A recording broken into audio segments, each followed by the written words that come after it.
আসসালামু আলাইকুম। Hello everyone, সবাই কেমন আছেন? আশা করি আলহামদুলিল্লাহ সবাই ভালো আছেন। আলহামদুলিল্লাহ আমরাও ভালো আছি।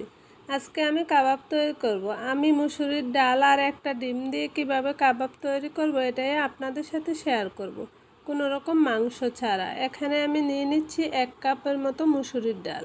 ডালে আমি পানি দিয়ে ভালো করে ধুয়ে নেব। ডালগুলো ভালো করে ধুয়ে পরিষ্কার করে এখানে আমি চুলায় একটা প্যান বসিয়ে দিয়েছি। এখানে ডাল দিয়ে দিচ্ছি। ডালগুলো এখন দিয়ে আমি এখানে দিয়ে দেব হাফ চামচের মতো লবণ। লবণটা আমি এখানে পরিমাণ মতো দিয়েছি, আপনারা আপনাদের পরিমাণ মতো দিতে পারেন। এখানে আমি দিয়ে দেব হাফ চামচ হলুদ গুঁড়া।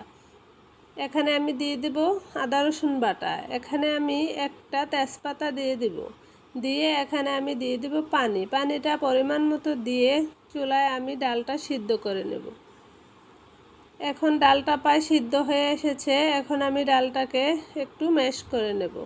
ডালটাকে ম্যাশ করে নেব আর ডালের যে এক্সট্রা পানিটা আছে ওইটাও আমি ভালো করে শুকিয়ে নেব। ভালো করে শুকিয়ে ডালটাকে আমি নামিয়ে নিয়েছি। এখন আমি ডালের মধ্যে দিয়ে দিচ্ছি হাফ চামচের মতো ম্যাগি মশলা। এখানে আমি দিয়ে দিচ্ছি হাফ চামচের মতো জিরা গুঁড়া। এখানে আমি দিয়ে দিচ্ছি হাফ চামচের মতো গরম মশলার গুঁড়া। এখানে আমি দিয়ে দেব কাঁচামরিচ কুচি। আমি এখানে 3টার মতো কাঁচামরিচ কুচি নিয়েছি। আপনারা ঝাল বেশি খেতে চাইলে আরও বাড়িয়ে দিতে পারেন। এখানে আমি দিয়ে দিচ্ছি পুদিনা পাতা। আপনারা চাইলে এখানে ধনে পাতাও দিতে পারেন। আমি এখানে পুদিনা পাতাই দিয়েছি। এখন আমি দিয়ে দিচ্ছি পেঁয়াজ বেরেস্তা। পেঁয়াজগুলো আমি আগে থেকেই ভেজে রেখেছিলাম। এখানে আমি দিয়ে দিয়েছি পরিমাণ মতো লবণ। আগেও আমি লবণ দিয়েছি, এজন্য এখানে পরিমাণে কম দিয়েছি, যেহেতু ডিম দিয়েছি পুদিনা পাতা এজন্য দিয়েছি। এখানে আমি একটা ডিম দিয়ে দিয়েছি আর সাথে ব্রেডক্রাম্ব দিয়ে সবগুলো একসাথে ভালো করে আমি হাতের সাহায্যে মিশিয়ে নেব। ভালো করে মিশিয়ে নিতে হবে। যত ভালো করে মেশানো হবে কাবাবটা ততই ভালো হবে। আমি ভালো করে মিশিয়ে এখন আমি হাতে তেল লাগিয়ে নিচ্ছি। তেল লাগিয়ে নিয়ে হাতের সাহায্যে আমি কাবাবগুলো তৈরি করে নেব।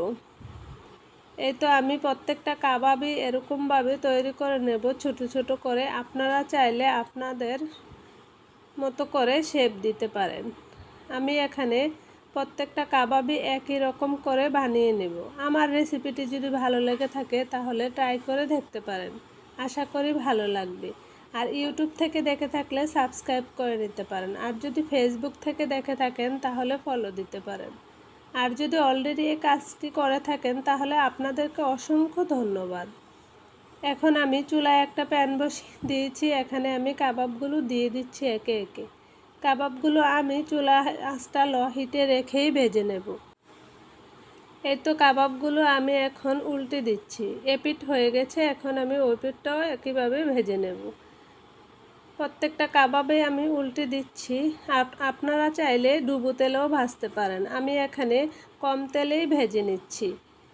আর একটা লাইক দিয়ে দেবেন প্লিজ। আপনাদের একটা লাইক আমাকে সামনের দিকে এগিয়ে যেতে সাহায্য করবে। এই তো কাবাবগুলো হয়ে এসেছে, আমি এখন নামিয়ে নিচ্ছি। এই তো খুব কম উপকরণে অল্প সময়ে আমি কিভাবে কাবাব বানিয়ে নিলাম এটাই আপনাদের সাথে শেয়ার করলাম।